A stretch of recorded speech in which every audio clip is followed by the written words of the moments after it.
Hey everybody, welcome to episode 113 of the Metal Detecting Show podcast. My name is Kieran and I have been metal detecting now for nearly 30 years. This week we talk about using or reading a map, a skill you should always have in your back pocket. So let's get on with the show.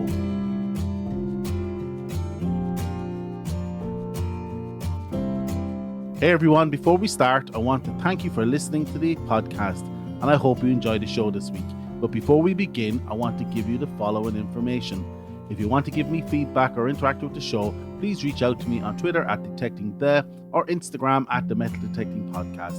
Or if you want to pop me an email, you can do so to Kieran at themetaldetectingshow.com. If you'd like to buy me a coffee, you can do so on buymeacoffee.com/metal detecting. And if you'd like to join the Patreon, you can do so too at patreon.com/metal detecting also. And lastly, and most importantly, if you like this content and would like more, please don't hesitate to tell your friends. And don't forget to hit that subscribe button. Hey everybody, I hope you had a great week this week and got out detecting at least once. I got out once myself with the Legend, gave it a shot on a beach about 60 kilometers away from me. Had a good day detecting. I'll get on to some first impressions about the Legend there in a second, but some housekeeping first.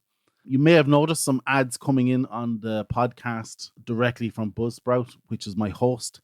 I've clicked the add ads tick box to the settings of the podcast just to see would it yield any results. To be honest, I'm not sure it's worth the effort right now based on the results I'm receiving. So listen, it's hit and miss. I'll give it a shot. The plan is to leave it run for a month and let's see what happens. But yeah, let me know if you're okay with it or not okay with it. I'm on the fence either way. In relation to the Patreons, I've put a message out onto all my Patreons there. I'm looking for your t-shirt size. I've sent out a few t-shirts already. If you are a Patreon, just double check your Patreon inbox for a message around your t-shirt size. And I want to get those out to you as soon as possible. So back to using the Legend. Very similar to the Nox guys. I still haven't read the manual. After one hunt, it's very similar to the Nox. It's a little bit heavier. Coming from the Nox to the Legend takes a little bit of getting used to. But I'm committed and I'm going to keep going with it for the next couple of months just so I can learn the detector. But yeah, first impressions are still good. Quite a successful hunt. Some old, some new, mostly modern coinage clad. You very easily identify clad coins, modern coins with it on the beach. No chatter on the beach at all. Now this coming from the Simplex, which was like an old Morse code signal station. The Legend is very quiet on the beach. Headphones are excellent as well. So far, so good. There's been no little niggles. Maybe a slight niggle, little wobble on the end of the shaft, which is only a very minor thing. But yeah, listen, like I said, I'm going to keep blasting away with the Legend for the next couple of months and come back then with a full and proper review for you guys. As you may have heard at the start of the podcast, this week we're going to be talking about using or reading a map. How did I come up with this idea? Well, as you know, I've done a bit of traveling over summer holidays around Europe and I didn't bring an inbuilt GPS. My van doesn't have an inbuilt GPS and I didn't bring an external GPS to get me around Europe. I relied on Google Maps, an app called Sygic and Waze. I think everybody knows Waze. And they were all terrible. And several times we had to rely on the good old road map, take it out to figure out where we were going and how to get there. It was then I made note that this would be a good episode to talk about how to read a map. If you're in the hobby a long time, you would know maps are key to research. We love sticking our faces in a map and imagining where there was potential hotspots of people over the last couple of 100 years. But I'm not sure many of us know actually how to read a map and what to do with it. So that's what I'm going to try to cover this week. It's kind of a visual thing to explain to somebody how to read a map. So I'm going to do my best to portray this using audio only. So let's get started.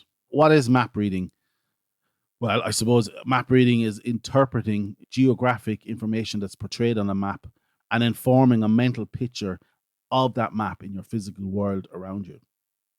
So realistically, reading a map is just processing the information on the map and extrapolating it to your physical environment around you. If you think about it, before there was any satellites, the world was mapped using a sextant and guys physically trundling and traveling the world, measuring the distances between areas of note. tops of mountains and bits and bobs, and extrapolating a physical map from that information. So there's a high degree of error in those maps because, realistically, it's down to margin of error of how well they read the sextant and extrapolated that onto the map. You know what I'm trying to say?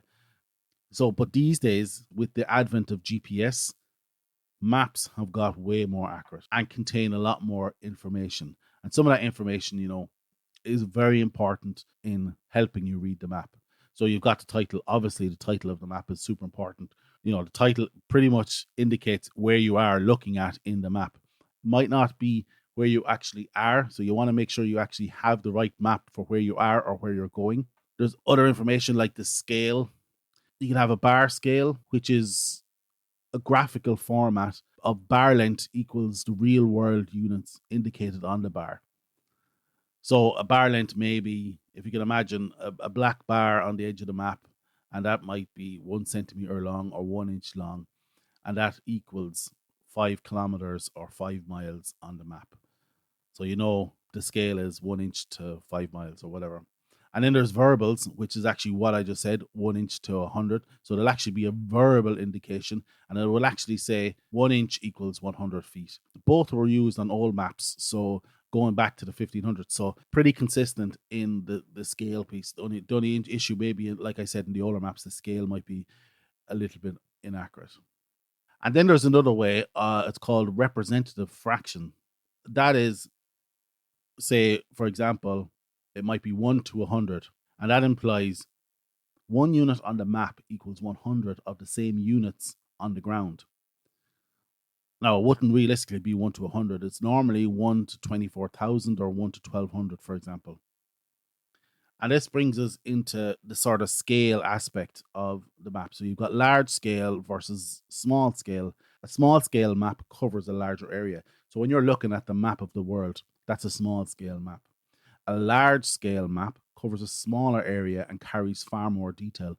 And in the main, as a metal detectorist, you're going to be trying to use a large scale map that covers a smaller area. And then most maps have a locator map. This is a picture or a pictogram of the relative location of your map in relation to the larger area. Say, for example, if you were in the US, your large scale map will have a pictogram on it or a picture on it of where that map sits in relation to a smaller scale map, for example. So like I said, in the States, you may have a large scale map of your county. However, that map will have a pictogram of the whole state and where that county is situated in the whole of the state.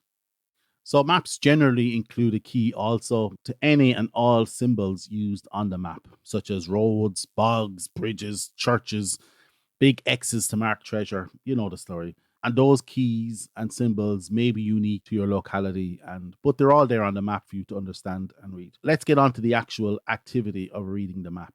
And the first thing you need to consider is map orientation. This is the most important aspect of map reading. And to do this, you need to know the cardinal directions, obviously. So north, south, east, west. That's the cardinal directions. Most maps orientate so that the north is the top of the map. A highly detailed map might include geographic north, or GN, and magnetic north, MN. Both are very different, but we'll get into that later. Not all maps point north. Maps from the Middle Ages tended to point to east, towards Jerusalem, I think. However, north is normally used and indicated with an arrow pointing in the map direction of north. So to use a map, you need to know the map orientation, but you also need to understand how a compass works. Now, I'm going to talk about a proper map reading compass, not your phone compass or a fob compass. I'm assuming you understand what I mean by a proper map reading compass. It's the type of compass you would have got at the Scouts. Perspex clear base with an adjustable ring. I'll get into that in a second. But you know the type on the string. If you ever did orienteering, you'll know what I mean. But yeah, I think it's probably sensible to break it down by its parts. So you've got the base plate, which is the clear Perspex or acrylic plate that the compass sits on. You've got the compass housing, which sits on top of it. This can be adjusted, turning north, south, east, and west. You have the magnetic needle, which sits inside the compass housing, which floats on a pin, sometimes in oil, and generally it's red for north at the tip of the needle. You've got orientating compass lines sitting at the bottom of the compass housing inside underneath the needle. So when you rotate these compass lines, these adjust as well. You have an orientating arrow, which you generally point in the direction you're traveling. You have an index line, direction of travel, and map scales, some map scales that correlate to certain standards of map scales. So I did mention magnetic north earlier, right? But before we get into using the compass, I probably should address magnetic north and geographic north. The only time the differences between magnetic north and geographic north come into play is when you're on a longer trip. The greater the distance you're traveling from point A to point B, you may need to adjust by 5 degrees on your compass. You just do that by turning your compass housing clockwise. There's documentation out there on how to do that. Now, please don't be using the podcast and how to read a map and use a compass for your main source of information on how to do this. If you're traveling across the Atlantic Ocean, one man in a boat type of situation, really go off and do a course on how to read a map, because that's the type of situation you will need to adjust for magnetic north. If you're walking some trail down through the States, thousands of miles, that's what you're talking about. Really, I'm only talking about using large scale maps. So maps that cover a small relative area. You don't need to worry about magnetic north. Anyways, back to how to use a compass and figuring out which way do I go, right? So you have your map. You have your arrow on the map that points to north. Obviously, you point that map in its northerly direction, right? You can find out where north is by using your compass, obviously, as it points to north. The first step you have to do when using a map to dictate which direction to go is actually to find yourself on the map. Now, I'm not talking about exactly, it can be in a general vicinity of an area. You're not going to know exactly to the nearest foot using a map like this to where you are. No, you might be if you're super brilliant at this and you have a super large scale map. Right, so find the general area where you are on the map, right? That's point A. Find your destination where you want to go. That'll be point B. What you do then is take your compass, line up the base plate edge between points A and B. Sometimes you can draw a line on it. You might be able to draw a line if you have a wipeable surface or you want to put a pencil on it, that's fine. But essentially do that. So then you rotate the compass housing so that the parallel lines inside line up with the map grid. Not exactly line up as in line up on top, but that they are parallel to the lines on the map. These grid lines are generally lined up north to south and south to north, same thing. So essentially turn your compass housing so that the parallel lines inside align with the map grid. Then you take your compass and map, place close to your body, and rotate yourself where you stand until the red end of the needle, aligns with the north on the compass housing. So you've adjusted your compass housing to align to the map, and now you're adjusting yourself to align to the compass housing. Now follow your direction line, which is indicated with an arrow on your compass generally. Pick a point in the distance and start moving till you reach that point. So essentially you're adjusting yourself. You're looking, okay, the direction of travel. You see, okay, there's a mountain there, there's a hill there, there's something unique there, a church there. That's the direction I need to go to follow the route between points A and B. So you make your way towards that point, that church, the hill, whatever. And then you repeat the step again till you get to your destination, point B. You might have to do it 10 times. You might only have to do it once. But generally, that's how you do it. When using old maps, understand that distance and scale won't be accurate. So when treasure hunting or metal detecting, overlaying an old map onto a modern map is advised. And in fact, many services, such as the USGS in the US, which is the equivalent of the Ordnance Survey in the UK and Ireland, I think, will do this. They do this by using web plugins for you, allowing you to print off any map you need for a fee, of course. You can do this, of course, for yourself. If you're a long-time listener, you'd know from one of my earlier episodes, I did talk about Google Earth. You can use Google Earth to do this. And of course, you can use Google Earth to overlay other information like LiDAR information, topographical information, crop information. There's an abundance of information out there that you could lay on top of a modern map using Google Earth. Using LiDAR information will allow you to see, was there any indication of civilization in an area, or a little village or a little house in the area, any indication of population really in the area. And you can use this all together with Google Earth. However, you have to take what you learn from Google Earth out onto the field, extrapolate it onto a real map, and then use your map reading skills to get you to that point. Now, I know everybody's going to say, you know what, Kieran, I have a GPS which is built into my phone. I can download the maps. I can just walk my ass over there and be a blue dot represented exactly on the spot. That may be the case.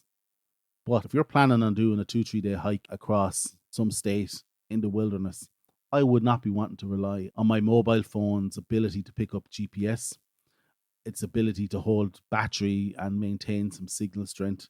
Realistically, you want to be keeping your mobile phone for emergencies when you actually really do need it. Anyways, don't be soft. Learn how to read a map. If you really want to get into it and really be skilled at it, there's nothing like the sport of orienteering, or even hill climbing really for that matter. But orienteering is map reading in the extreme. It's a race. It's a race for you to get from point A to point B using only a map and a compass. Believe me, you do a couple of races orienteering, you will be able to read a map. Great fun. Get out there, do it. But it's a transferable skill that you can use when metal detecting or treasure hunting.